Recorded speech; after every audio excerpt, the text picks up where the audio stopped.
기초수급자로 인정됐는데 부정수급 신고를 당했다면? 환수 금액 면제가 가능하다는 사실 알고 계셨나요? 천재지변, 화재, 부도 같은 극단적 상황이 아니더라도 생활 형편과 가구 특성을 고려해 환수 금액 전부 또는 일부를 면제받을 수 있습니다. 안녕하세요. 소소하지만 담백한 복지 이야기를 전해드리는 소담이입니다. 오늘은 많은 분들이 걱정하시는 기초생활수급, 부정수급과 환수 문제에 대해 알아보겠습니다. 기초생활수급자 중에서 부정수급 신고를 당하거나 환수 통지를 받게 되면 굉장히 당황스럽고 막막하실 텐데요. 실제로 속임수나 그 밖의 부정한 방법으로 급여를 받거나 타인으로 하여금 급여를 받게 한 경우는 보장비용을 징수당할 수 있습니다. 하지만 부정수급으로 확인됐다고 해서 항상 모든 금액을 환수하는 것은 아니라는 점 꼭 알아두셔야 합니다. 부정수급이란 무엇일까요? 의도적으로 불법을 행하거나 상습적인 신고, 누락 및 지연 신고로 부당하게 수급을 받는 경우를 말합니다. 여기서 중요한 것은 상습적인 신고, 누락이란 확인조사 주기인 6개월 이상 또는 급여별 1인 지급액 6개월분 이상인 경우를 의미하고 3회 이상 성실신고 의무를 위반할 경우 부정수급으로 볼 수 있다는 점입니다.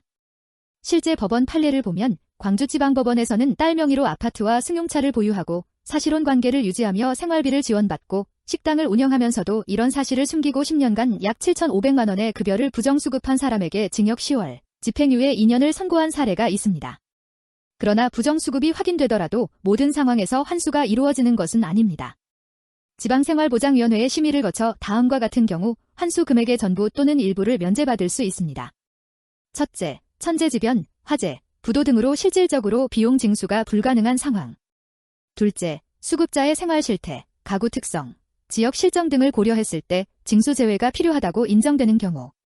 예를 들어 신규 취업해서 추가 소득이 발생했는데 이를 신고하지 않았다면 확인된 시점부터 급여는 중지되고 중지 사유가 발생한 달의 다음 달부터 환수 대상이 됩니다. 7월에 취업해서 소득이 발생했다면 8월부터 9월까지 받은 급여가 환수 대상인 셈이죠. 또한 과오수급이라는 개념도 있습니다. 이는 부정수급과 달리 수급자의 의도적인 허위나 은닉이 아니라 단순히 신고가 늦었거나 행정착오, 시스템 오류 등으로 발생한 급여 오지급을 말합니다. 예를 들어 임금이 인상됐는데 신고가 늦어진 경우나 행정 담당자가 신고 내용을 누락한 경우 등이 있습니다. 과오수급의 경우에도 환수 면제나 감액이 가능한데요. 확인조사 결과 생활준비금으로 인정되는 500만 원 범인의 금융재산을 보유한 경우 중 다음과 같은 상황에서는 환수 금액 감면을 심의받을 수 있습니다. 소득이 압류되거나 부채 원금 및 이자를 상환 중인 가구. 18세 미만 아동, 학생, 장애인, 희귀질환 중증질 환자가 있는 가구. 공제되지 않는 간병 비용 등 정기적 의료비가 발생하는 가구. 부양 의무자 변동 요인이 지연 반영돼 과다 지급된 경우. 부정수급과 과오수급을 구분하는 것도 중요합니다. 예를 들어 가구원 변동을 법정 기한 내에 신고했으나 기관 간 정보 연계 시차로 환수액이 발생한 경우는 과오수급으로, 상시근로자로 신규 취업 후 보장기관에 미신고해 1개월 초과 과다 지급된 경우는 부정수급으로 분류됩니다. 만약 부정수급 환수 통지를 받으셨다면 우선 자신의 상황이 부정수급인지 과오수급인지 확인하시고 환수 면제나 감액 대상이 될 수 있는지 검토해보세요. 그리고 지방생활보장위원회에 심의를 요청하는 방법도 있습니다. 환수 절차는 일반적으로 다음과 같이 진행됩니다. 과잉 지급분이 발생하면 반환 결정이 이루어지고 반환 통지가 발송됩니다. 이때 납부 기한은 15일 이내입니다. 납부하지 않으면 30일 이상의 기한을 정해 납부 독촉이 이루어지고 그래도 납부하지 않으면 체납 처분 절차가 진행됩니다. 복지제도는 정말 필요한 분들에게 도움을 드리기 위한 것입니다.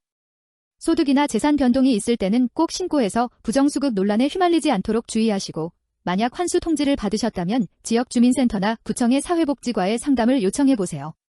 생활이 어려운 상황이라면 환수 금액 감면이나 분할 납부 등의 방법을 안내받으실 수 있습니다. 여기서 소담이가 알려드린 내용은 일반적인 정보이며 개인의 상황에 따라 적용이 달라질 수 있으니 구체적인 사항은 반드시 관할 주민센터에 문의하시기 바랍니다. 오늘도 소소하지만 담백한 복지 정보로 도움드렸길 바랍니다. 다음에 더 유익한 정보로 찾아뵙겠습니다.